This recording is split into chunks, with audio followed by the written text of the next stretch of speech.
మాచర్ల నియోజకవర్గ జన సైనికులకు, వీర మహిళలకు, వీర సైనికులకు అందరికీ అది హృదయపూర్వక నమస్కారం.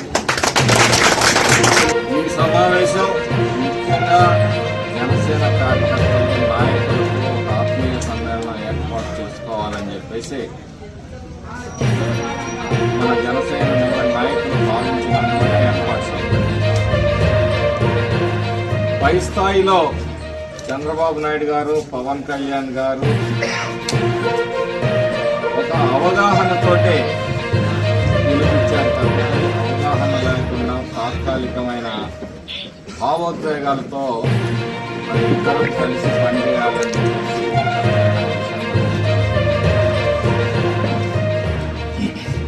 మన మధ్య కొంతమంది వైసీపీ నాయకులు కానీ కొంతమంది దేనికోనే అనుమానాలను రేకెత్తారు.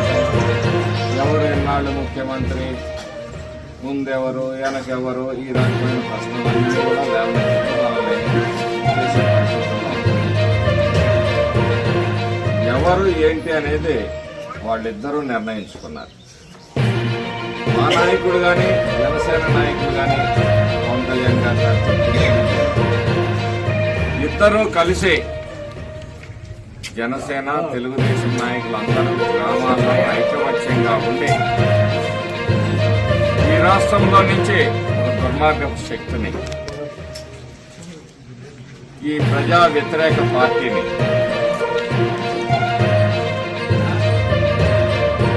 పారదోలాలి. ఈ రాష్ట్ర ప్రజలకు ముందు స్వేచ్ఛను ప్రసాదించాలి.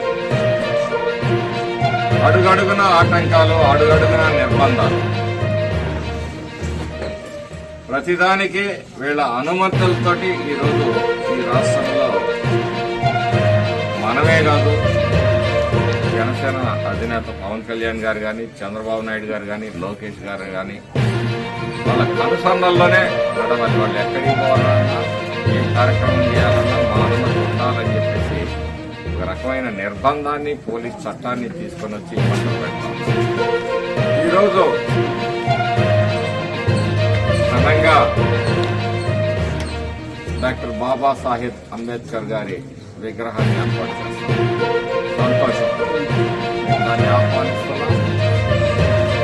ఆ రోజే తెలుగుదేశం పార్టీ ఒక నిర్ణయం తీసుకుంది. అయితే అది గుంటూరు దగ్గరలో భారీగా దగ్గరలో ఏర్పాటు చేయాలని కారణాలు ప్రభుత్వాలు మారిపోయినాయి. సరే, వాళ్ళ ఆలోచన ప్రకారం అది ఏర్పాటు చేస్తారు. బాబాసాహెబ్ అంబేద్కర్ వారి విగ్రహాన్ని ఏర్పాటు చేసినంత మాత్రాన ఆయన ఆశయాలు నెరవేర్చారు. ఆయన ఏదైతే రాశారో రాజ్యాంగం, ఆ రాజ్యాంగానికి విలువ ఇవ్వకుండా రాజ్యాంగాన్ని తుంగలో దొక్కి రాజారెడ్డి రాజ్యాంగాన్ని తీసుకొచ్చి రాష్ట్రంలో అమలు చేశారు.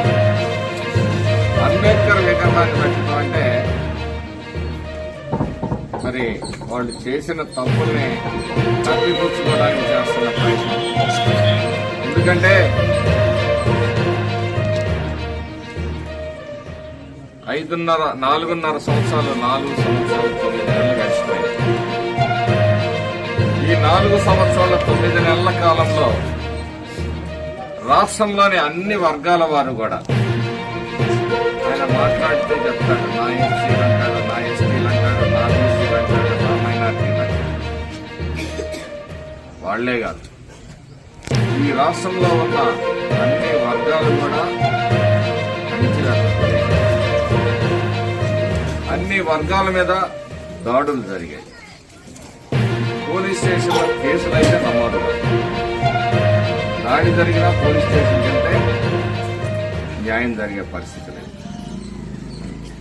అందుకనే ఇటువంటి దుర్మార్గపు పరిపాలన ఈ రాష్ట్రంలో అంతం చేయాలని ఏకైక లక్ష్యంతో చంద్రబాబు గారు పవన్ కళ్యాణ్ గారు చర్చించుకొని నిర్ణయానికి వచ్చారు కాబట్టి ఆ చర్చల సారాంశం ఏంటో మనకు తెలియాల్సిన అవసరం లేదు. ఎందుకంటే ఇద్దరు నాయకులు ఎవరి ఇంటిగ్రిటీని వాళ్ళు కాపాడుకుంటున్నారు.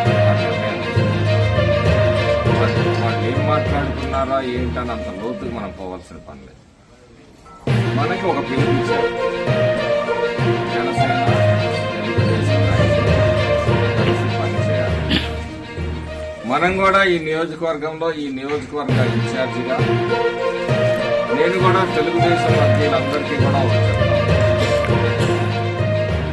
ప్రతి గ్రామంలో కానీ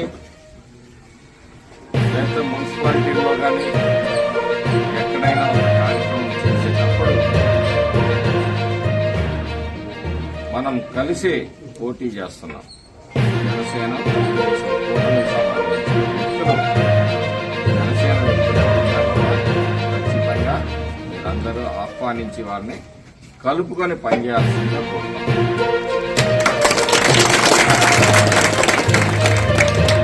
మరొక మాట కూడా చెప్తా ఉన్నాం. ఈరోజు మనం ఎవరైతే కలుపుకొని పనిచేసామో వారందరికీ కూడా ఎన్నికల అనంతరం మన పార్టీ అధికారంలోకి వచ్చిన తర్వాత, మన పార్టీ అంటే జనసేన తెలుగుదేశం, మన పార్టీ అంటే